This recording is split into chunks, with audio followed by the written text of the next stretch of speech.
The final set of algebra skills we want to look at involves the fundamental theorem of algebra. And really all we're going to be doing in this section is expanding upon what we did in section 2.3 when we did the synthetic division multiple times. But now we're going to talk about complex numbers and what happens with irrational numbers or imaginary numbers. We've talked about the concept that if you have x cubed, you're going to have 3 solutions, or x to the 5th would have 5 solutions. But everything you've done so far has always been rational numbers. So you've been able to find those with your calculator or using rational root theorem and remainder theorem. We're still going to be doing the same concept here in this section.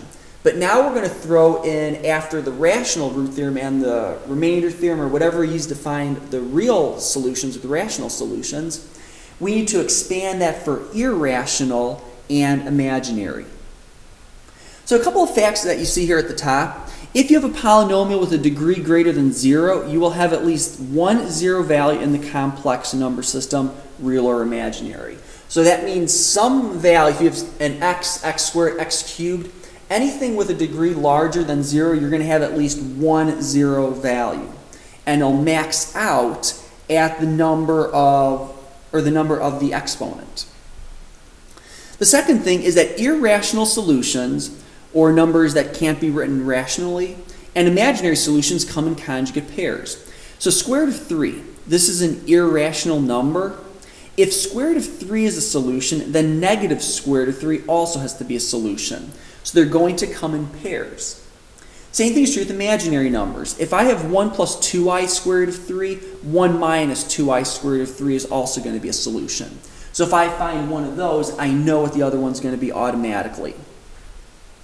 And last piece right there, be careful with conjugates. A conjugate is not the same as the additive inverse. The additive inverse is where you switch both signs. Say for this thing right here, the additive inverse of 1 plus 2i squared root of 3 would be negative 1 minus 2i squared root of 3. With a conjugate, you only switch the sign of the term that's I. So example number 1 is actually an example from the textbook. We want to find all the zeros of the function, write the polynomial as a product of linear factor, and determine the x-intercepts. So there's really 3 things we're looking for. We want zeros, we want a product of linear factors, and we want x-intercepts. Now you know from before that zeros, product of linear factors, and x-intercepts are all tied together. They all mean the same thing, but with different contexts in a problem. So what we're going to do is we're going to find the zeros, then we'll convert into linear factors, and if we know the zeros, we're going to know the x-intercepts. So the first thing we want to do, step 1, is we're going to find a solution on the calculator. That's going to be our first piece. Find a solution on the calculator. And we could do rational root theorem, we could do remainder theorem. We can see here the factors of the back over the factors of the front are going to be the factors of 150. And if you go through the factors of 150, you're going to go through 1, 2, 3, 6. You're going to go through a whole bunch of them. So let's start by plugging it into our calculator. And what we're going to do is we'll look at the table to see where do we have 0 values.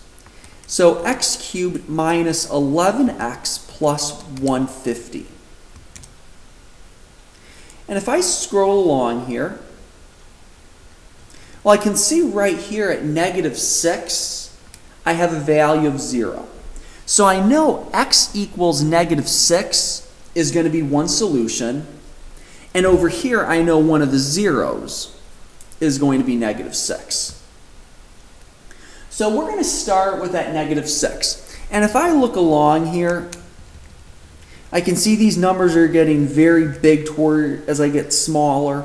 And then if I go in the other direction, these numbers are going to get very large. And if I take a look at the graph, let me go back to Zoom Standard, see if we can see anything. We can only see the graph crossing the x-axis once. So that is a good indication that since I've got an x cubed, and this only crosses the x-axis once, that I'm going to have some imaginary solutions. So now that I've got a solution, step number 2 is going to be to factor to simplify. And we're going to factor and simplify using synthetic division. Or if you want to use long division, or if this is something you knew how to factor off the top of your head, you could do that. But it's probably easiest here to use synthetic division. So we know -6 is a solution. And with synthetic division, we're going to have 1, 0, -11, and 150. We've got a 0x squared there, so we've got to make sure we got that 0 as the placeholder.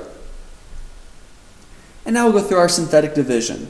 And we know this remainder is going to be 0 since -6 is a solution.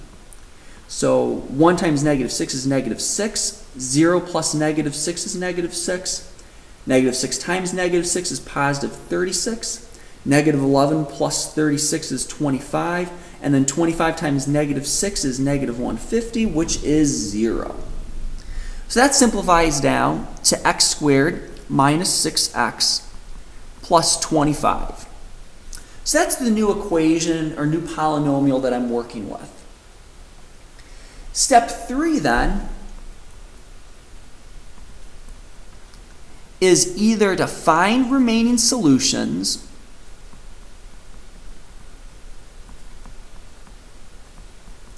or do step 2 again.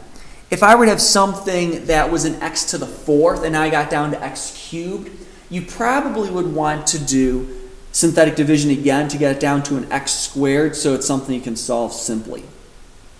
Here if I look at it, x squared minus 6x plus 25, there's no factors of 25 that add up to a -6. Which that makes sense because when we looked at the graph on the calculator, the graph never crossed the x-axis again, so there shouldn't be something real easily that we can solve. So at this point, if I've got a quadratic here that I can't factor, we then go to either completing the square or the quadratic formula. So I'm going to do the quadratic formula.